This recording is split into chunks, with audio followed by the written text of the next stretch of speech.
It's going to be the clash between India number 1 and India number 2 here. Pragnananda recently achieved the India number 1 rank by doing excellently at the US Chess Cup, while Gukesh is the current India number 2. And there we have Prag coming in, a handshake. This is the 9th round of the Super United Blitz 2025. Gukesh has had a pretty tough event. He is on 1.5 points only out of 8. But combined with his great rapid performance, he's still at the top of the table, somewhere in the second or third place. Pragnananda has had a relatively better blitz, but not up to his standards. Last round before this, Gukesh actually managed to beat Fabiano Caruana, so he must be feeling a little bit better. Meanwhile, Pragnananda lost a very good position against Magnus Carlsen. So a lot of things at play here as both of these youngsters face off against each other. We have the handshake and we are ready to go. Knight to f3, knight comes out to f6, g3 played here by Gukesh. This is one of the openings that he has tried playing here in many games. b6, bishop g2, bishop b7 and castles. This was what Gukesh used to love playing as a kid. He would then play d3, e4, but now he's more open to different setups. Of course, plays his knight out to c3, bishop g7. Prag goes for the double phi and Keto system. d4, pawn takes, queen takes d4. And there could be some discovered attack, but it's not happening right now. Pawn comes up to d6. And Gukesh can go for this b3, bishop b2, which is a nice way to continue in this position. So rook comes to d1 and knight to d7 played here by black. Pawn comes up to b3. The bishop needs to be placed on the b2 square. Black castles here.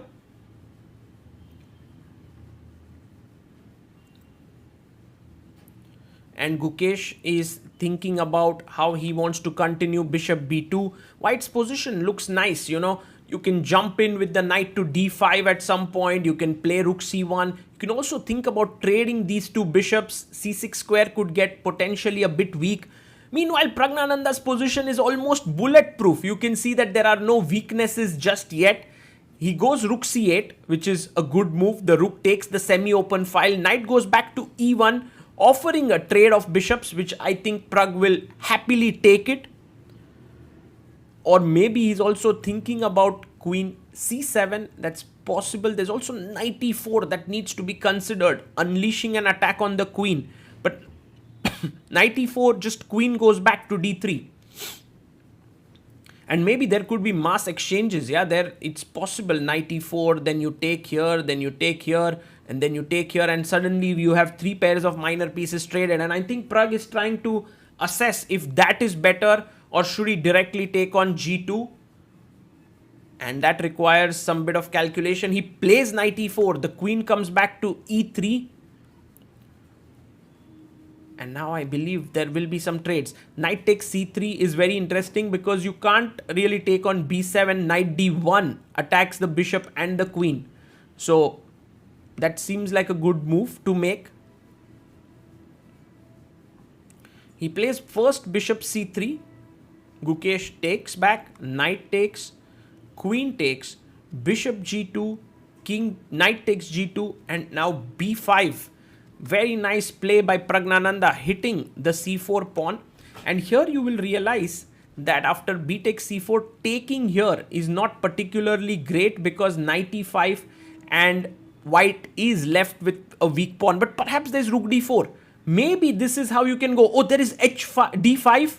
Oh, there's crazy lines here. But Gukesh, in order to kind of avoid all of this, takes it with the pawn. But look at this pawn. It's weak and isolated, and the square in front of it gets weakened. But white does have something in his favor, and that is a slightly weakened king, which means a knight could potentially jump here. Rook first takes the open file. Knight goes to b6, attacking the c4 pawn, also closing down the b file.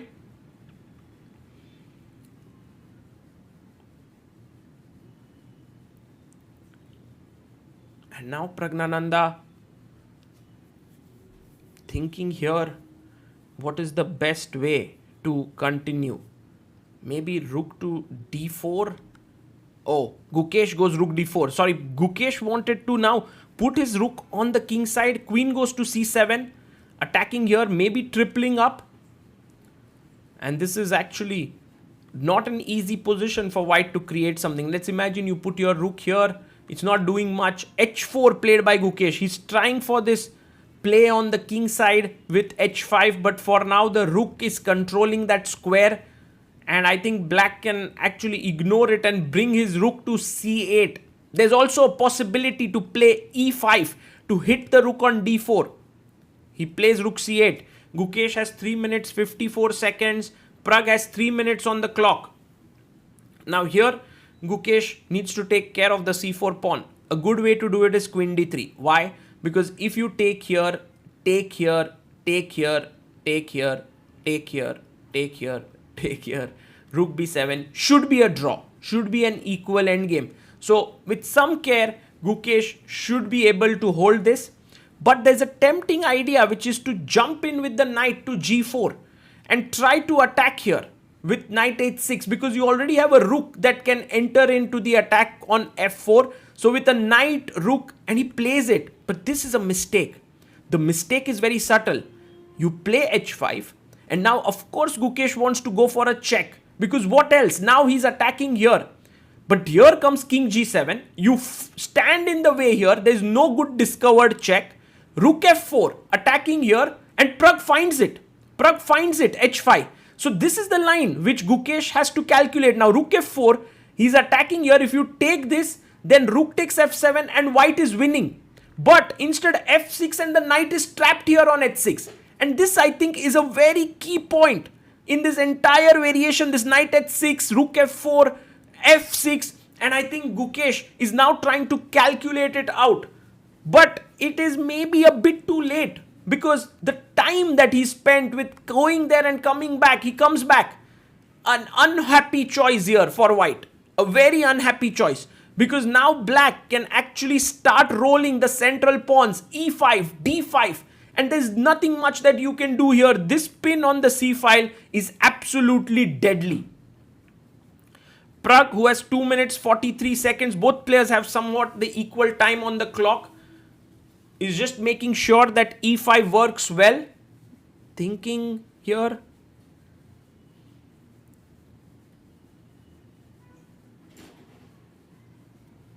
And he goes pawn to e5. He pushes his pawn to e5 here. And that pawn is now attacking the rook on d4. Gukesh comes back, rook d1. And d5 played. Now the problems multiply. Firstly, d4 is a threat that forks the queen and the knight. There's also a threat of kind of taking this pawn on c4. So you just can't take on d5, by the way. You take here, I take here, you take here, I simply take, and there's a pin, you lose the queen. So d5 is a very strong move by Pragnananda. And Gukesh is now down to 2 minutes on the clock. He has too many problems here in this position to even try and solve them. One idea is to simply move the queen somewhere to give up this c4 pawn. But then it's just a free pawn, and I think you have to do it. There's no other way. You have to play it. And Gukesh is trying to struggle here. What is the way to get out of this? One of the things that Praag has done really well after losing his previous game to Magnus is coming to this game with a fresh mindset. Queen b3 played, and now takes on c4. The queen comes back, trying to blockade. The queen moves up to c6. And now this queen controls the a4 square. It is looking at knight a4 to be played. This is still a position that is possible to hold, but it's not so easy. Knight a4. Queen goes back, pawn pushes forward to c3. And now the rook is attacked. Step by step, black is pushing the white army behind. The rook comes back to d1. And I believe Praag can actually jump in with his knight to attack the rook on d1.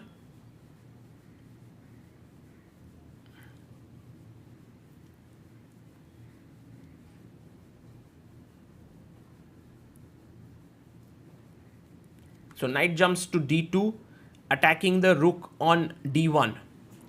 Rook dc1.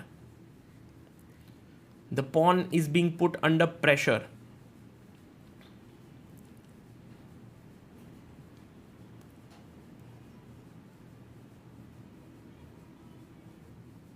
And the rook comes to d8.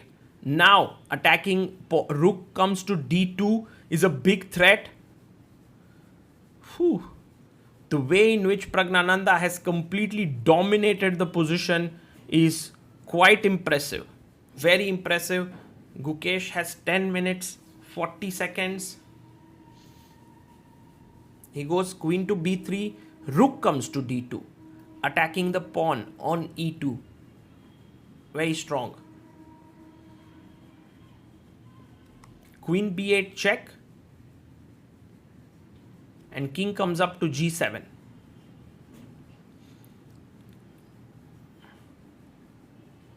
And now rook to e1 played. He's defending the pawn on e2. How does black continue here?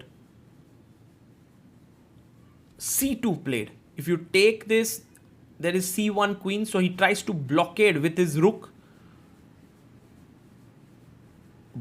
Praag goes queen b6. A queen trade is just resignation because the black rook's knight absolutely super active. So he goes queen a8. Now Pragnananda is thinking about his next idea. Rook c3 to attack here could be possible. I love how Praag has kept a lead on the clock and also has a great position. Gukesh down to 27 seconds.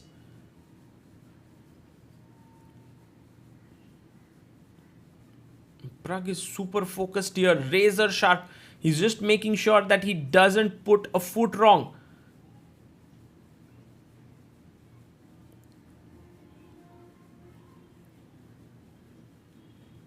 He goes queen to d6. The queen moves here. And now queen takes a7 is possible.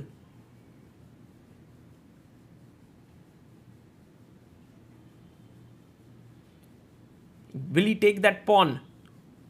Well, it is risky. He goes queen e4.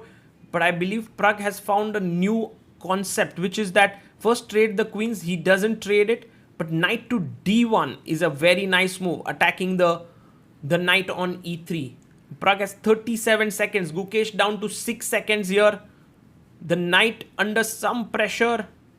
Knight d1 played. Excellent chess. If you take on d1, I have queen here.